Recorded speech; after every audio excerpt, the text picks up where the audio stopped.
ಅಲ್ಲಿ ಮಗು 6 ವರ್ಷ ಮಗು ಮುಟ್ಟಾಗಿದೆ ಅಂತ ಹಾಸ್ಪಿಟಲ್ ಕರ್ಕೊಂಡ್ ಬಂದಿದ್ದಾರೆ. ನಾನು ಫಿಟ್ನೆಸ್ ಸರ್ಟಿಫಿಕೇಟ್ ಅಂತ ಒಂದು ಅಪ್ಲೈ ಮಾಡಬೇಕು, ಹಾಸ್ಪಿಟಲ್ಗೆ ಹೋಗಿ ಒಂದು ಮೆಡಿಕಲ್ ಸರ್ಟಿಫಿಕೇಟ್ ತಗೊಂಡು ಆ ಕಂಪನಿಗೆ ಕೊಡ್ಬೇಕು. ನಾನು ಒಂದು ಪೋರ್ಟ್ಲ್ಯಾಂಡ್ ಯೂನಿವರ್ಸಿಟಿ ಅಂತ ಅಲ್ಲಿ ಪೋಸ್ಟ್ ಡಾಕ್ಟರ್ ಫೆಲೋ ಆಗಿ ಹೋಗಿದ್ದು. ಮೊದಲನೇ ದಿವಸ ನನ್ಗಾಗಿದ್ದು ಇಷ್ಟೇ, 6-year-old girl started menstruating and the bleeding is not stopped ಅಂತ ಮಗು ಎಲ್ಲೋ ನೋಡ್ತಾ ಇದೆ. 6 years ಗರ್ಲ, ಇನ್ನು ಹುಟ್ಟಿಲ್ಲ ಬೆಳೆದಿಲ್ಲ, ಪಿಳ ಅಂತ ಕಣ್ಬಿಟ್ಕೊಂಡಿದೆ. ಯಾಕಮ್ಮ ಮಗು ಇಲ್ಲಿ ಕರ್ಕೊಂಬಂದ್ರೆ ಮುಟ್ಟು ನಿಲ್ತಾ ಇಲ್ಲ. ಆ ತಾಯಿ so casual, doctor is least bothered, ಒಂದು ಇಂಜೆಕ್ಷನ್ ಕೊಟ್ಟು ಕಳಿಸ್ತಾರೆ. ನನಗೆ my whole world just started falling down on my head. ಇದಂಥದ್ದು 6 ವರ್ಷಕ್ಕೆ ಮಗು ಮುಟ್ಟಾಗಿದೆ. ನಾನು ಹೋದಾಗ 1987 ಇಂಡಿಯಾದಲ್ಲಿ 14 ವರ್ಷಕ್ಕೆ ಮುಟ್ಟಾಕ್ತಾರೆ ಹೆಣ್ಮಕ್ಳು ಅಂತ ನನ್ನ ತಲೆಯಲ್ಲಿದ್ದಿತ್ತು. ಅಲ್ಲಿ ನೋಡಿದ್ರೆ 6 ವರ್ಷ. What has happen? 8 years ಕೆಳಗಡೆ ಇಳಿಸ್ಕೊಂಡ್ಬಿಟ್ಟಿದ್ವಿ. ಏನು ಕಾರಣ? I go back home and tell my wife, 6 ವರ್ಷಕ್ಕೆ ಮುಟ್ಟಾಕ್ ನಿನ್ಗೆ ಯಾಕ್ರಿ ತಲೆ ನಾವು ಸುಮ್ಮನೆ ಕೂತ್ಕೊಳ್ಳೋ. ಹ್ಯಾಂಗ್ರಿ ಇದು? How is this possible? ನನಗೆ ನಿದ್ದೆ ಬಂದಿಲ್ಲ, ಕತ್ಲಲ್ಲೇ ಮಲಗಿದ್ದೀನಿ, ನಿದ್ದೆ ಬಂದಿಲ್ಲ.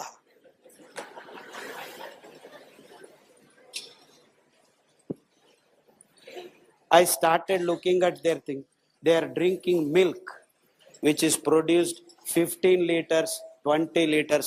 ಈ ಜರ್ಸಿ ಹಸುಗಳನ್ನ ಈ ಟೆಕ್ನಾಲಜಿ ಹೆಸರಿನಲ್ಲಿ ಆಕ್ಸಿಟೋಸಿನ್, ಎಸ್ಟ್ರೋಜಿನ್ ಇಂಜೆಕ್ಷನ್ಸ್ ಮಾಡಿ 1 ಲೀಟರ್ 2 ಲೀಟರ್ ಕೊಡಬೇಕಾಗಿದ್ದ ಹಸು ಹಾಲು 20 ಲೀಟರ್ ಬರ್ತಾ ಇದೆ. ಅದ್ರ ಜೊತೆಗೆ ಈ ಹಾರ್ಮೋನ್ಗಳ ಉಳಿಕೆ ಆ ಮಗು ದೇಹಕ್ಕೆ ಹೋಗಿ ಹೋಗಿ ಈ ಸ್ಟೆರಾಯ್ಡ್ ಹಾರ್ಮೋನ್ಗಳು, estrogen is a female sex hormone. So ಮಕ್ಕಳ ಬಾಯಿಗೆ ಬಾಟಲ್ ಇಂದ ಲೀಟರ್ ಗಟ್ಲೆ ತುಂಬೋದು. ಏನು? Milk, complete food. ಯಾರಿಗೆ? ತಾಯಿ ಹಾಲು ಮಗುಗೆ ಕಂಪ್ಲೀಟ್ ಫುಡ್.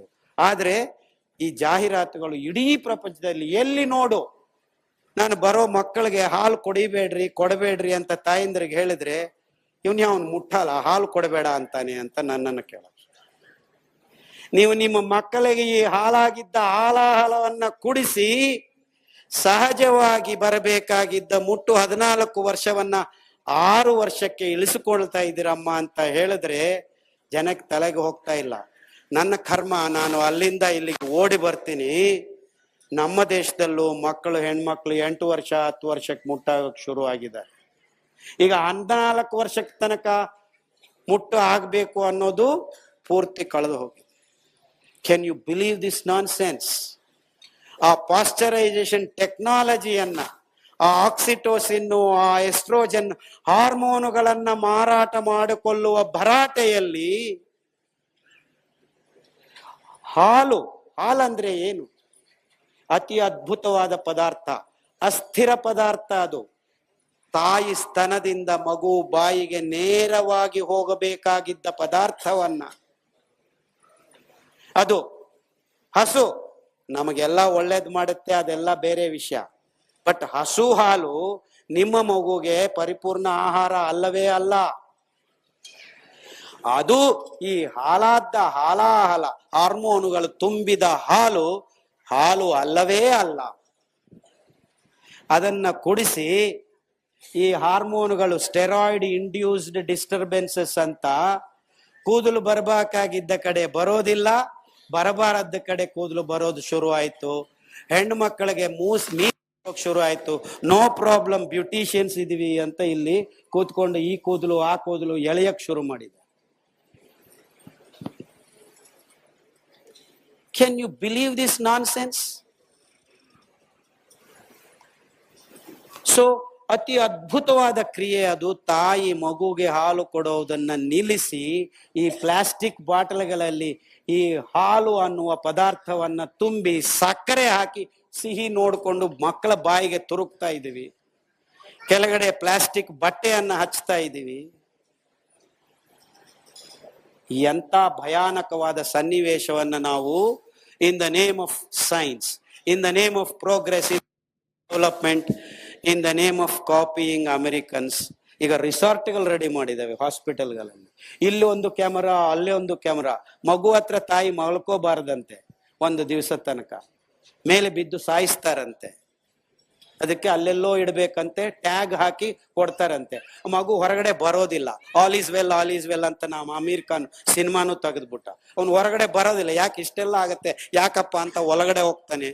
ಎಳೆದು ಕಟ್ ಮಾಡಿ ತೊಳೆದ್ರೆ ಆಕ್ಚುಲಿ ಈ ಪ್ರಸವದಲ್ಲಿ ತಾಯಿ ಯೋನಿ ಕಂಡರಗಳು ಸಡಿಲ ಬಿಗಿ ಮಾಡಿದಾಗ ಆ ಮಗು ತಲೆ ಹೊರಗಡೆ ಬರ್ತಾ ಇದ್ದಂಗೆ ಛಾತಿಯನ್ನ ಗಟ್ಟಿಯಾಗಿ ಒತ್ತದಾಗ ಆ ಮೊದಲನೇ ಶ್ವಾಸ ತಾಯಿ ಯೋನಿ ಕಂಡರಗಳು ಆ ಮಗುಗೆ ಕೊಡ್ತವೆ. ಆ ದ್ರವ ಪ್ರಪಂಚದಿಂದ ವಾಯು ಪ್ರಪಂಚಕ್ಕೆ ಹೊರಗಡೆ ಬಂದಾಗ ಮೊದಲನೇದಾಗಿ ಆ ಕೆವ್ವು ಅಂತ ಹತ್ತೋದು ಆ ಆಕ್ಸಿಜನ್ ಶಾಕ್ ತಲೆಗೆ ಹೋದಾಗ. ಆ ಆಕ್ಸಿಜನ್ ಶಾಕ್ ತಲೆಗೆ ಹೋಗದೆ ಇರಂಗೆ ನಮ್ಮ ಮಕ್ಕಳು ಹುಟ್ಟತಾ ಇರೋದ್ರಿಂದ 100ಕ್ಕೆ 28ರಿಂದ 40 ಜನ ಅಟೆನ್ಷನ್ ಡೆಫಿಸಿಟ್ ಸಿಂಡ್ರೋಮ್ಗಳು ಹುಟ್ಟತಾ ಇದಾರೆ. ಅಂದ್ರೆ ಪ್ರಜ್ಞೆ ಇರೋದಿಲ್ಲ ಮಕ್ಕಳಿಗೆ. ಅಂದ್ರೆ ಈ ಪ್ರಸವವನ್ನ ಅಸಹಜದ ಮಾಡ್ಕೊಂಡಿದ್ದೀವಿ, ಹಾಲನ್ನ ಅಸಹಜದ ಮಾಡ್ಕೊಂಡಿದ್ದೀವಿ. ಈ ಹಾಲನ್ನ ಕುಡಿಸಿ ನಮ್ಮ ಮಕ್ಕಳು ಆರೋಗ್ಯಕರವಾಗಿ ಇಲ್ಲ, ದಪ್ಪ ಆಗೋಕ್ ಶುರು ಆಗ್ತಾರೆ. ಗುಂಡಾಗಿದೆ ನಮ್ಮ ಮಗು. ಮತ್ತೆ ಕಾಂಪಿಟಿಷನ್ಸ್, ಈ ಕಂಪನಿಗಳು ಏನ್ ಮಾಡ್ತವೆ, ಹೆಲ್ತಿ ಬೇಬಿ ಕಾಂಪಿಟೇಷನ್ಸ್, ಫೋಟೋಗಳು ಕ್ಯಾಮರಾಗಳು ತೆಗೆದು ಹಿಂಗ ಬೆರಳಕ್ ಅಂಟ್ಕೊಂಡಿರಂಗ ತೋರಿಸಿದ್ರೆ ವೆರಿ ಹೆಲ್ತಿ ಬೇಬಿ. ಹಂದಿಗಳ ತರ ಬಿದ್ದಿರ್ತಾರೆ ಮಕ್ಕಳು ಹೆಂಗಿರ್ಬೇಕು, ಚುಟುಕ್ ಅಂತ ಚುರುಕಾಗಿರೋದನ್ನ ಬಿಟ್ಕೊಂಡು ಈ ರೀತಿ ಅನಾರೋಗ್ಯ ಮಕ್ಕಳುಗಳನ್ನ ಇಟ್ಕೊಂಡು ಅದನ್ನೇ ಡ್ಯಾನ್ಸ್ ಮಾಡು, ಫೋಟೋಗಳ ಮೇಲೆ ಫೋಟೋ ತಕ್ಕೊಳ್ಳೋದು, ಓ ಹೆಲ್ತಿ ಬೇಬಿ ಅನ್ಕೊಳ್ಳೋದು. 8 ವರ್ಷಕ್ಕೆ ಮುಟ್ಟಾಗ್ತಾ ಇದ್ದಾರೆ, 10 ವರ್ಷಕ್ಕೆ BP ಟ್ಯಾಬ್ಲೆಟ್ಸ್ ತಗೊಳ್ಳೋ ಮಕ್ಕಳು ನನ್ನ ಹತ್ರ ಬರ್ತಾ ಇದ್ದಾರೆ. ಯಾಕೆ ಇದೆಲ್ಲ ಮೂಲ ಕಾರಣ, ನಮ್ಮ ಬಾಯಿಗೂ ಹೋಗುವ ಪದಾರ್ಥಗಳನ್ನ ನಾವು ಸಮೀಕ್ಷೆ ಮಾಡ್ತಾ ಇಲ್ಲ, ಹಾಳಾಗಿದ್ದು ಹೋಗಿದೆ. ಎವ್ರಿ 10 years ಒಂದು ಸಮೀಕ್ಷೆ ಮಾಡೋಣ, ಏನ್ ತಿಂತಾ ಇದ್ವಿ, ಹೆಂಗಿದೀವಿ, ಯಾಕೆ ಆಗ್ತಾ ಇದೆ ಅಂತ. ಯಾವ ದೇಶದಲ್ಲೂ ಇದು ನಡೆಯೋದಿಲ್ಲ. ಈ ಕಂಪನಿಗಳು ಹೇಳಿದ್ದು, ಡಾಕ್ಟರ್ಗಳು ಬರೆದಿದ್ದು, ಮಾರ್ನಿಂಗ್ 1, ಆಫ್ಟರ್ನೂನ್ 1, ಈವ್ನಿಂಗ್ 1. ಎಷ್ಟು ದಿವಸ ಡಾಕ್ಟ್ರೆ? Life long. This is a very normal dialogue. ಅಂದ್ರೆ ಆರೋಗ್ಯಕರವಾಗಿ ನಮಗೆ ಬದುಕೋ ಹಕ್ಕೇ ಇಲ್ವಾ? ನಮ್ಮ ಮಕ್ಕಳು ಆರೋಗ್ಯಕರವಾಗಿ ಹುಟ್ಟೋ ಗತಿ ಇಲ್ವಾ? ಈ ಪ್ರಶ್ನೆಗಳನ್ನ ನಾವು ಒಬ್ಬರಾದರೂ ಸರಿಯಾಗಿ ಕೇಳದೆ ಇರೋದ್ರಿಂದ ಈ ಕಂಪನಿಗಳ ಭಾರಾಟ ಅಬ್ಬರ ಹೆಚ್ಚಾಗಿ ನಮ್ಮ ಇಡೀ ಮಾನವ ಕುಲ ಆರೋಗ್ಯವನ್ನ ಕಳೆದುಕೊಂಡಿದ್ದೀವಿ. And this is a fact which we are not wanting to accept.